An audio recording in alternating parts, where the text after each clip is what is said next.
Today, the latest weapons, coupled with the fighting skill of the American soldier, stand ready, on the alert all over the world to defend this country, you, the American people, against aggression.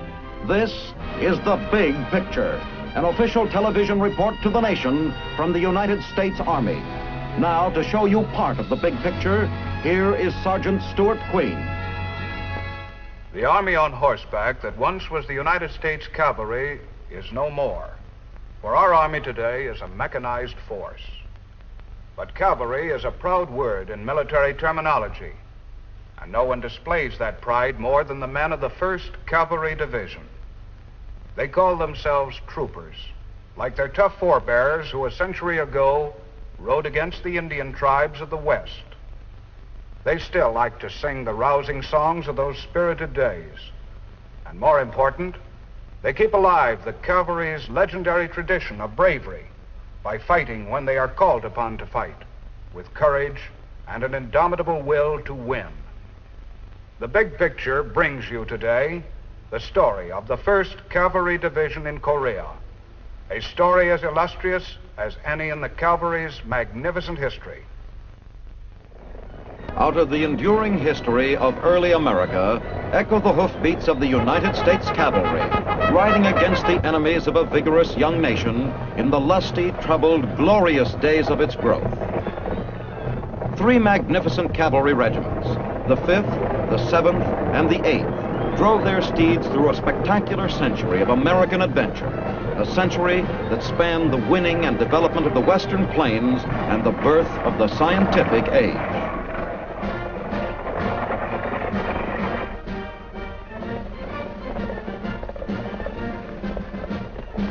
The airplane was already casting its shadow over the military future of the horse when these historic regiments were assembled together under the colors of the 1st Cavalry Division shortly after the First World War. A new chapter in military history awaited the cavalry trooper.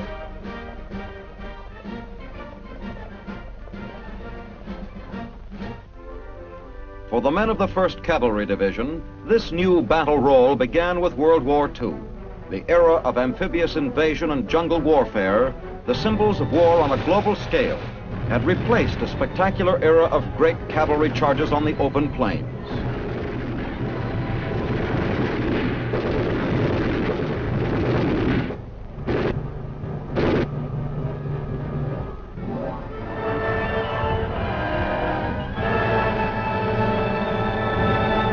The division's spirited troopers defeated the Japanese in a succession of vital and bitterly fought campaigns in the Pacific: Los Negros, Leyte, Luzon.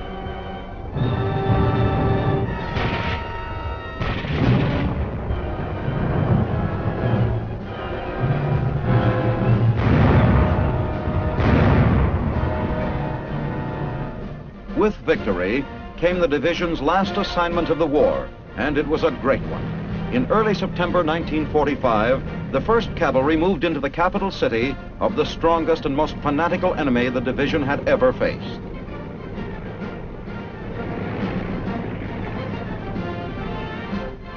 The first to enter Tokyo.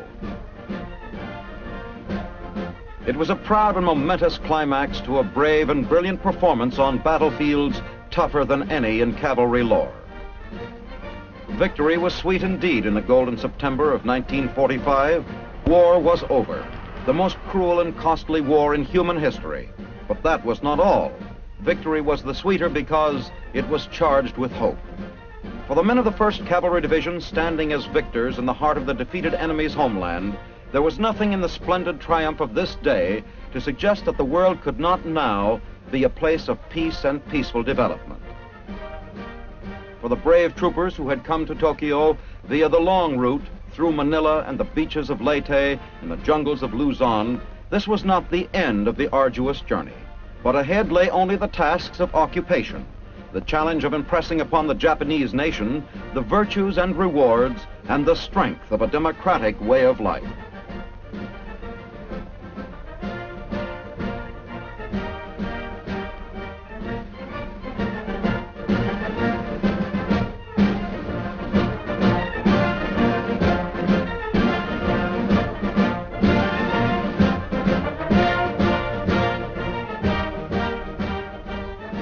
It was a time for reaping the rewards of past bravery, a time of confidence that that bravery of the past had bought a world at peace. But lasting peace was only a hope, and less than 5 years after its triumphal entry into Tokyo, the 1st Cavalry Division was on the move again to defend the invaded land of South Korea. Less than a month after the North Korean Communists began their aggressive war in June of 1950, the 1st Cavalry landed at Pohang-dong on the east coast of Korea. It was an unopposed landing, for the enemy in his fierce drive south along the peninsula had not yet reached these beaches.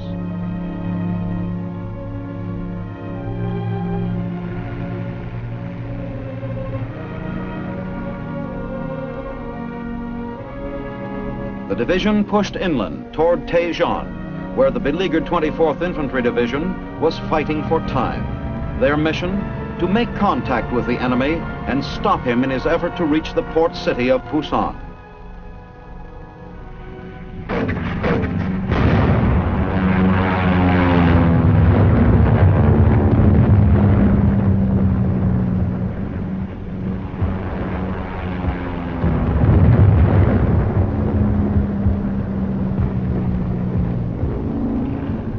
The first taste of battle in Korea was a bitter one. The enemy was strong and well equipped.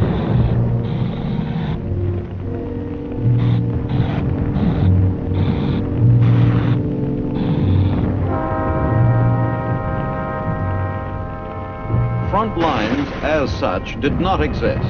This was stopgap warfare, with one clear objective: to stand and face an oncoming enemy, and in whatever way possible, to break the back of his momentous drive.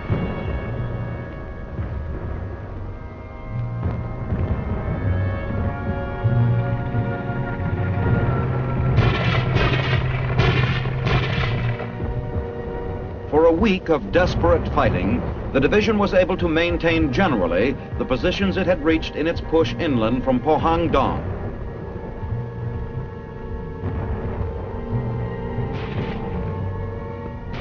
In early August, the men of the 1st Cavalry withdrew to positions behind the Naktong River, along the now famed Pusan perimeter, which had to be held at all costs.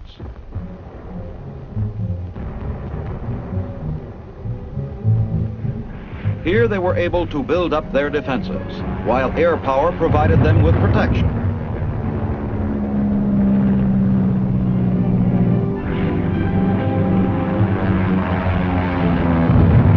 Once their positions were consolidated, they pounded the enemy with everything they had.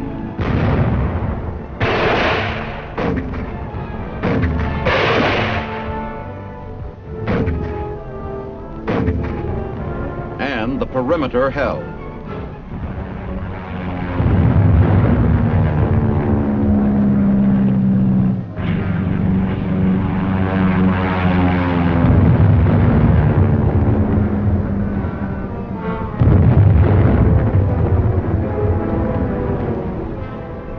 While the entire free world watched and waited in the summer of 1950, the defenses around Pusan were secured, and the young nation of South Korea continued to live. By September, the division had built up its own strength, and in a series of hard-fought contests, it slowly grappled the initiative away from the enemy. There are names which belong to this period of history which no one but a cavalryman may remember, but there are cavalrymen who will remember them forever. Waiguan, Walled City, Hill 314.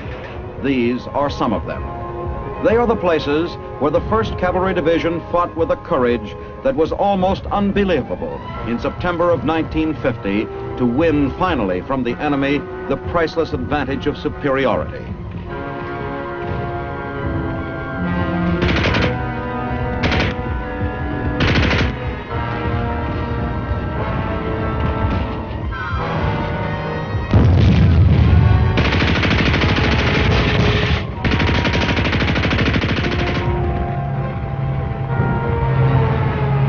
Now the Pusan perimeter was breaking at its seams.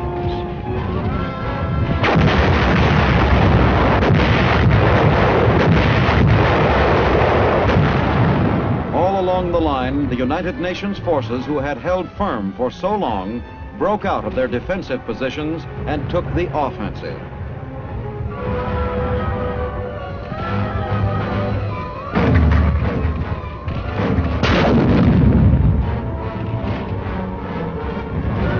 Their offensive was supported by heavy aerial bombardment.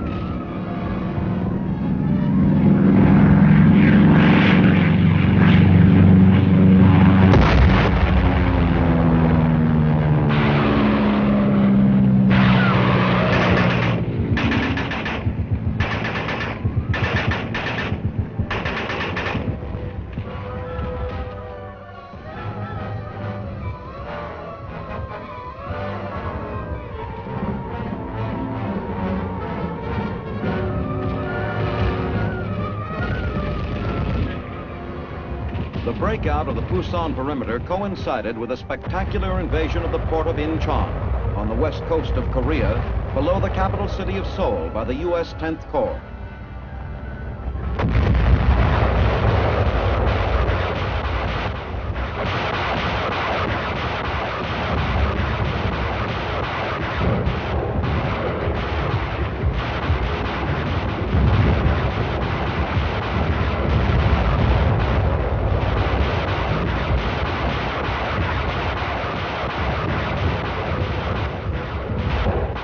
This invasion, one of the most daring and imaginative feats of modern warfare, placed the 1st Marine Division and the 7th Infantry Division in a commanding strategic position. The successful landings at Incheon also signaled another military adventure of legendary quality.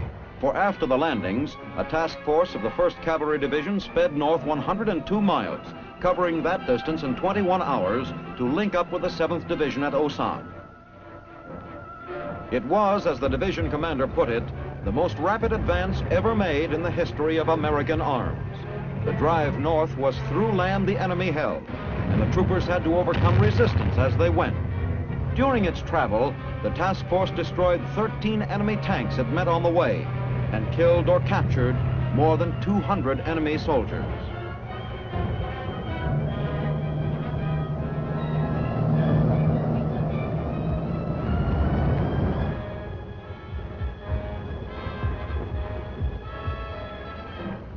At Pusan, the 7th Division was waiting. The link-up of the two divisions provided one of the most triumphant hours of the war. Now, the enemy was split right down the middle. Because of the enormous distance of the division's advance, supply was its chief problem as it consolidated south of Seoul.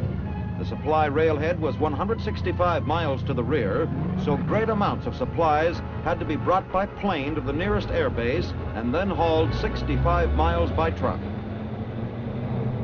All such problems were solved, however, and while the UN deliberated whether to continue the advance, the division waited.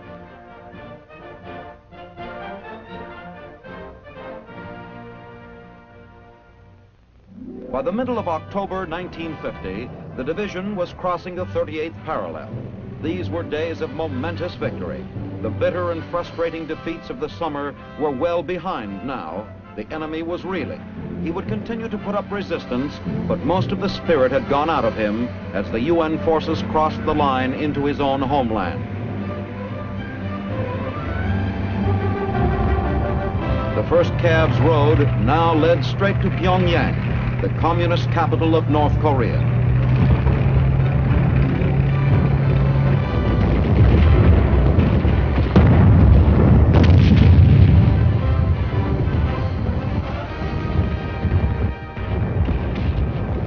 To take it, the troopers had first to capture a number of towns and villages that guarded it.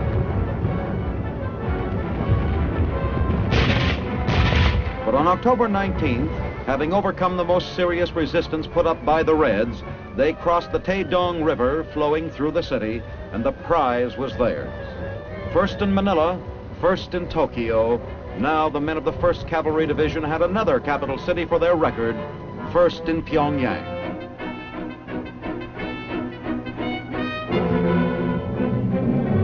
The people, who had long suffered under communist rule, gave them an enthusiastic welcome.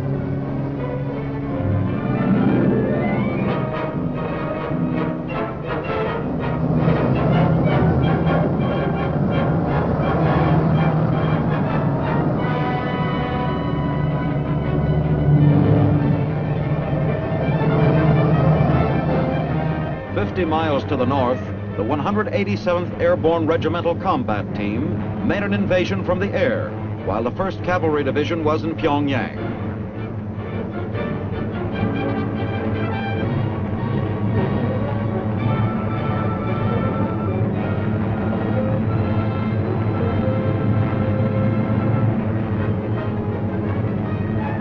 Now the division had a new link-up assignment. Their mission was to make a juncture with the paratroopers who had landed in the very heart of the enemy's land and who would be stranded until the men of the 1st Cav could reach them. The final defeat of the North Koreans in this sector depended heavily on this juncture of the two army units.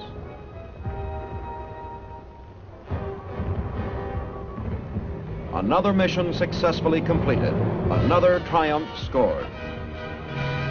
The road to victory led deeper and deeper into the north, bringing liberation to the people who had lived under the communist yoke and destruction to the still resisting enemy.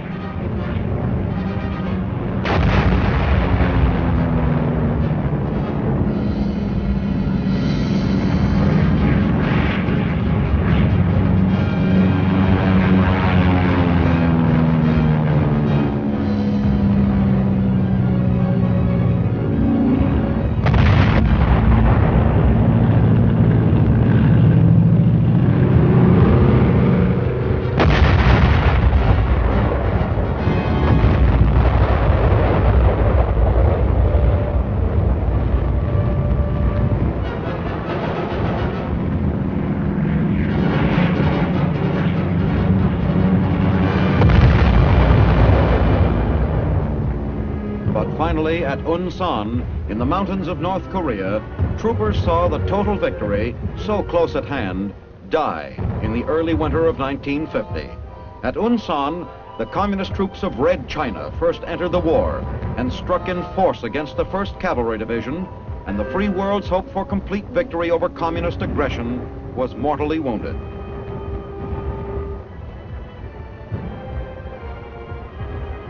Under the impact of the blow against them by the strong and well-equipped Chinese Reds, the 1st Cav was forced to withdraw.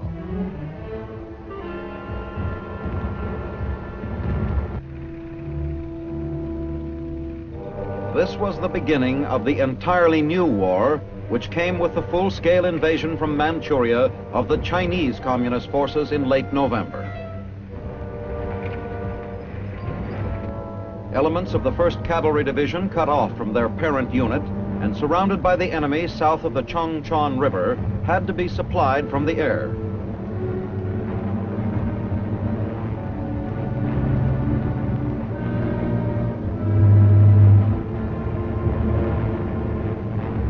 Food and ammunition lost in the confusing action came as gifts from heaven.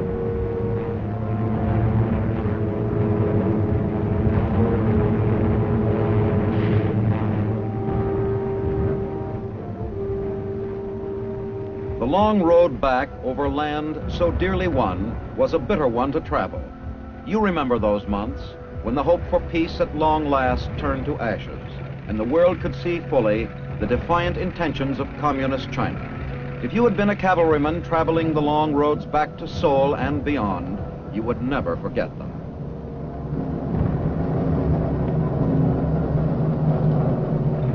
The road was clogged not only with the withdrawing United Nations forces, but with Korean refugees, uprooted from their homes and fleeing south to escape the communist invaders.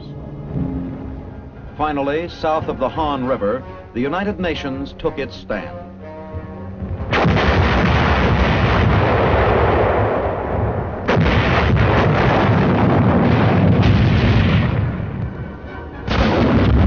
The long withdrawal was over.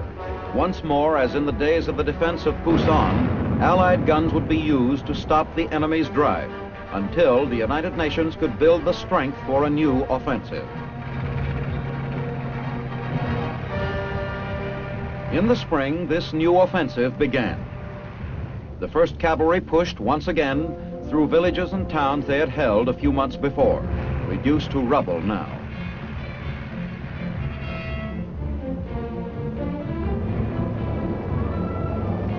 They recrossed the thawing rivers before the enemy could strengthen his position sufficiently to hold them for the natural protection they would give.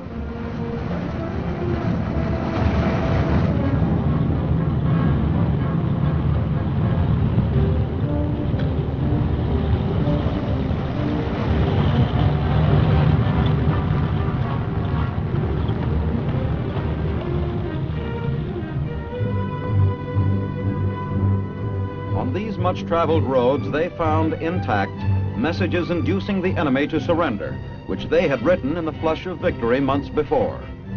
The roads had to be used carefully, for the enemy in his withdrawal had had time to seed them with mines and other explosives. By mid-April, the UN offensive was going strong, and the men of the 1st Cavalry Division were north of the 38th parallel once more.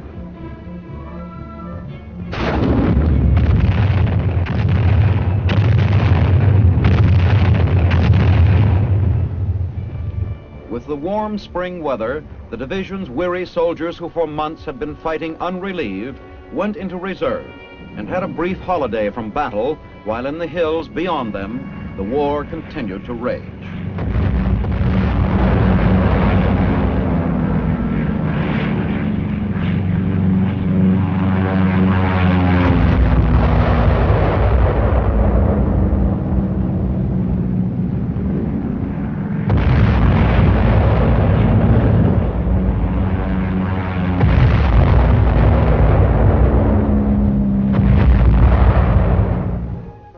For soldiers in reserve, peace is a relative thing. In the midst of war, it can mean simply a chance to read and rest and remember other springs.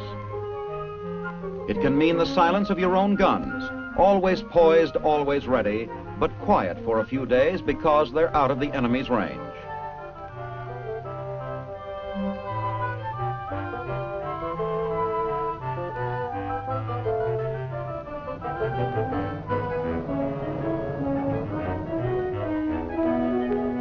It can mean a chance to make new friends, and the troopers of the 1st Cav did a lot of that in Korea, bringing a touch of warmth and hope into lives that had been blighted by war. For the resting cavalrymen, being in reserve offered an opportunity for spiritual re-strengthening for the tough days they knew would be ahead. The expected communist offensive came in the late spring. It was a big one, and it drove the United Nations back. But the UN forces rallied in time and buried the enemy offensive with a mass of firepower.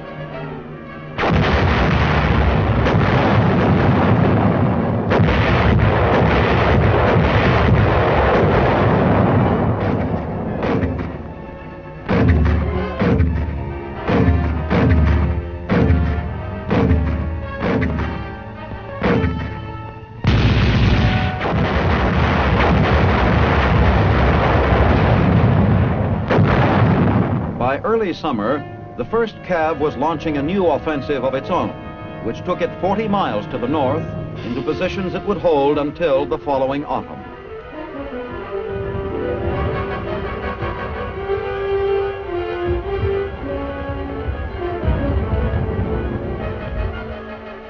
For the 3rd time, it crossed the 38th parallel near the site of the war's beginning, and it marked the spot with a monument.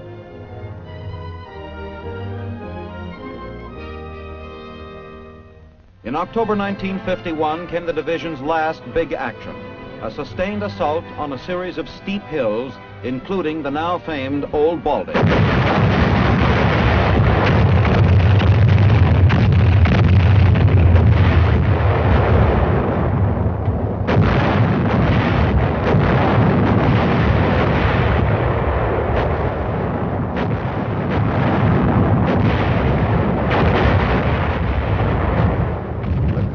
Were dangerously entrenched in these hills, which commanded the railroad running north of Seoul, and they had to be blasted out. It was a slow and painful job, for the enemy was literally dug into the rock with a tremendous store of weapons to defend him. The Allied pounding went on for 16 days.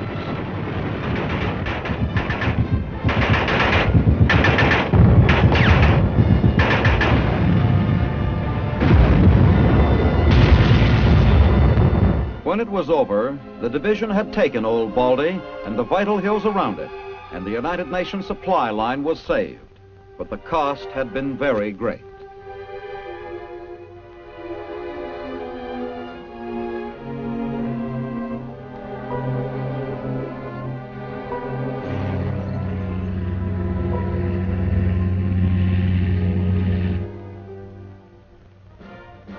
Sailing back to Japan at the end of 1951, after a year and a half of war, the men of the 1st Cavalry Division took with them a new record of combat greatness. Like the old troopers who had ridden to glory before them, these modern cavalrymen had fought with bravery and devotion for their nation's security and for the integrity of the entire free world. In the contribution they had made to the history of a proud old service, the conditions of cavalry fighting had changed, but the cavalry's tradition of valor endures. And that is the story of the 1st Cavalry Division in Korea.